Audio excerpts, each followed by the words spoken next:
tasked with keeping me alive while I'm under the surface.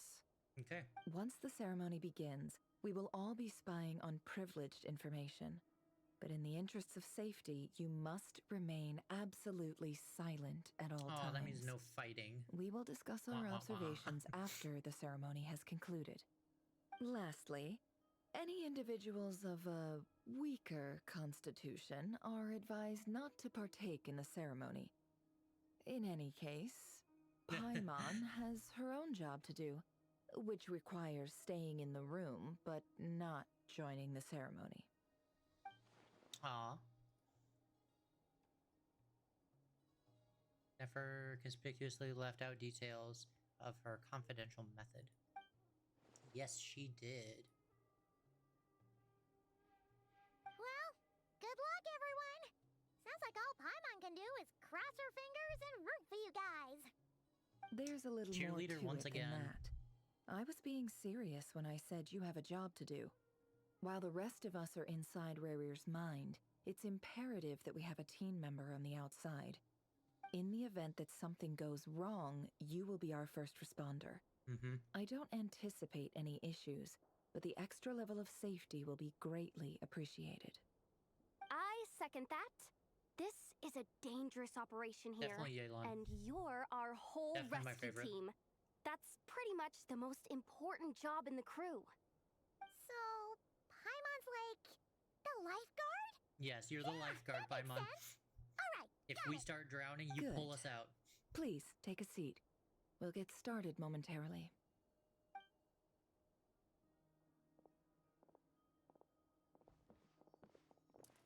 So, did Mr. Dainsliff tell you anything else? He told me that he believes Rarir kept some big secrets in his life. He's not sure that they were the cause of his eventual downfall, but he's asked me to uncover what those secrets were all the same.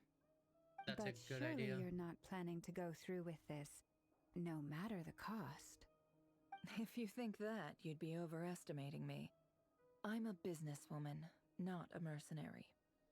But I do have my own professional reasons for taking this job. Nefer also has a really, You think I'd really turn nice down the design. opportunity to get a first-hand glimpse into Conrian history? No chance. Yeah, we'll do. Well, Thanks for stopping by. I as appreciate long it. as you don't let morbid curiosity get in the way of safety concerns, we're good. We'll do whatever we can to help you. Chat with you later. You're such a killjoy.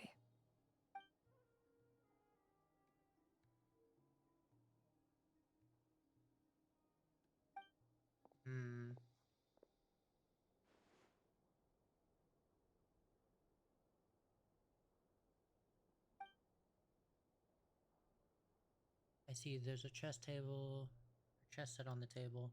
Could that have something to do with her intel All gathering? right, I'm good to go. All set over here, too. Okay, Promise, ready. Paimon, you'll be extra careful. Thank you, promise. All right. Let your whole body relax. We're about to begin. Close your eyes. Okay.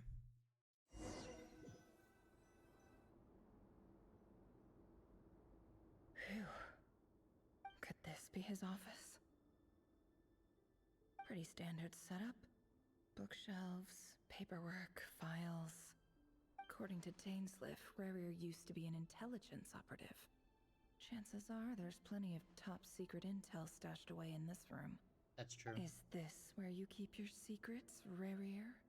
Can't say I'm not looking forward to this. Yeah, secret info for a business person like her. She could sell that for a lot of He money. looks even gloomier than last time. I wonder what's changed.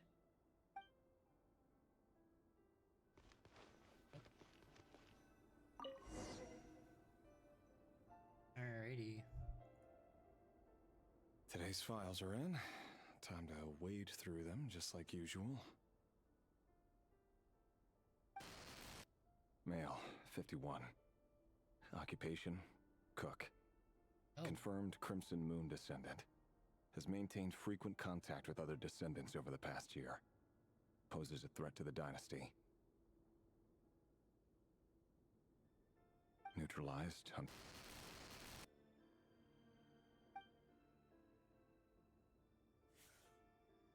This one should be archived under purged targets.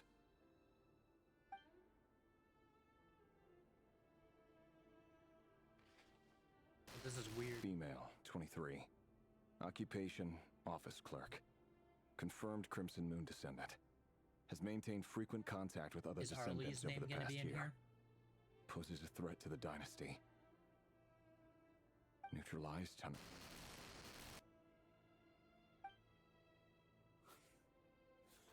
Another one for purged targets. Sounds like she was that other man's daughter. Never mind. That'd be What's it got to do with big. me?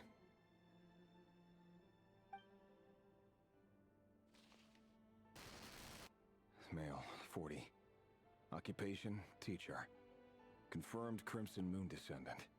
Has been observed making contact with other descendants during the past year. Poses a threat to the dynasty. Neutralized on...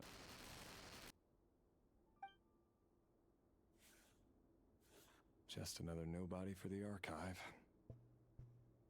Okay. Come to think of it, I remember surveilling this man.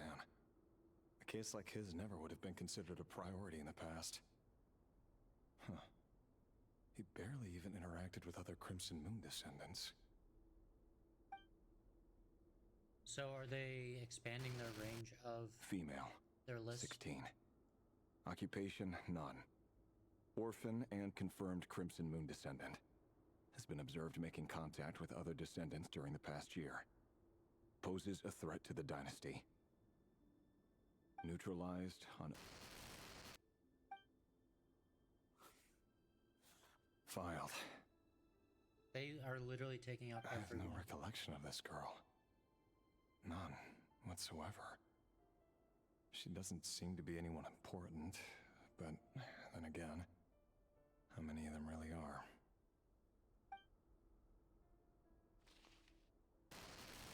Female, 13. Occupation, none. Orphan and confirmed Crimson Moon descendant. Has been observed making contact with other descendants during the past year. Poses a threat to the dynasty. Neutralized and... Okay then. Filed.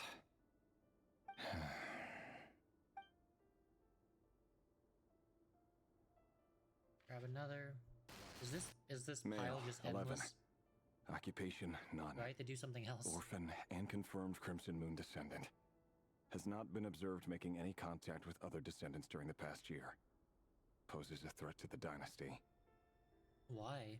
Neutralized and... This doesn't make sense.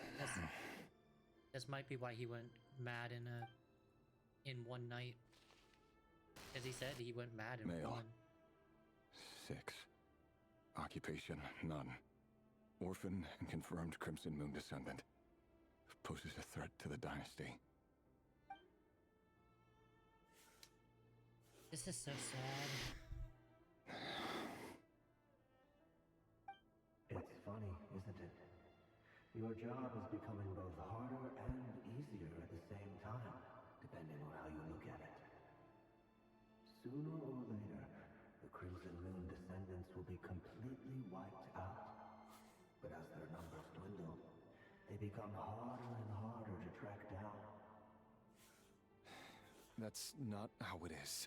Fortunately, however, most of the able-bodied adults have already been taken care of.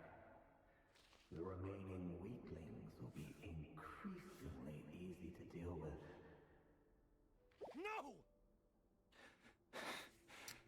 Yeah, that would No, my definitely job mess is with to someone. ensure the survival of the Eclipse Dynasty. And the only way to do that is by eliminating any and all potential threats. It's a perfectly legitimate line of work. Every single one of my colleagues can attest to my fairness. And if my friends were aware of the facts, I know they'd back me up too. Assuming, of course, that they were aware of all the facts. You can say that, but that does not mean that it's true. Look for Vedrunner. Mr. Vedifalnir? It It's been quite some time since we last met. Rerir, I trust you're here because you have something important to discuss. Forgive me. I wasn't tuning out, it's just, I noticed you didn't even phrase that as a question. As if you knew I was coming. That's interesting. Tell me, does someone in your position ever feel the need to ask questions at all? It is indeed within my power to foresee certain things. Things like your arrival. Okay. I was just thinking. It won't be long before I'll be inviting both you and Dane to my wedding. That isn't a lie, but nor is it a fact as such. It's a wish, isn't it? No fooling a prophet, is there? Ever since that day we met for drinks, I knew it was only a matter of time before you came looking for me. Does it feel good? Knowing how the future will unfold. I'm afraid the notions of good and bad fail to capture the complexity of what such a power entails. Once you've seen what will come to pass, it can be all too easy to succumb to fear and melancholy. Unless, of course, you learn to abandon these feelings. You fear my silence, and long to hear the words I left unspoken that day. That's right. You must have noticed my reluctance to broach the subject, and the reason is simple. Because the truth could never have lived up to your hopes. For both our sakes, such words are better left unsaid. The burden of prophecy was never meant for your shoulders. So who exactly do you deem worthy to hear your prophecies? None but our exalted king? Or rather, our king as he once was. You're closer to his majesty than I am. You must know better than anyone how much he's changed. You say that as though it is to my benefit. Yet precisely because of that, I dare not speak rashly. A king can turn out to be the most virtuous of rulers, or a tyrant more terrible than the most vicious of dragons. You are so wise and far-sighted, yet still you would have me live in fear of the unknown? You make a fair point. Especially given my silence alone was all it took to send you spiraling downwards. Very well then. Let me offer you some advice. And I say this not as a prophet or a visionary, but simply as the brother of your friend. For many reasons, there is very little chance of your marriage ending in happiness. If happiness is what you seek, you should find another fiancé. He's not going to, and then he's gonna turn into Hold the on. rear we know. There's that same black fog again. Could this Sorry, I skipped some lines, but Wait. Hear me out. This time we finally got a clear look at his face and learned his true identity. His name is Rerir, and he claims to be one of the king's guards. What did you say? A cruel irony, isn't it? The It's man Harley's is set to eyes. marry leads a double never life as noticed a that. brutal executioner. Why are you telling me all of this now? Simple. It's because I want you to kill him. You are the only person he would never suspect. No, absolutely not. I would never dream of doing such a despicable thing. So you'll just stand by and watch him slaughter us to the last. Do not forget that the blood of the Crimson Moon flows in your veins too. The blood of the Crimson Moon? What does that matter now? The dynasty has long been dead and gone. You think that alone is reason enough for me to throw away everything I have? Why wouldn't it be? You two were this once kid. a child of the Crimson Moon, just like me. Don't tell me you've never felt so much as a flicker of fury for the way we were trampled into the dust. As long as you promise to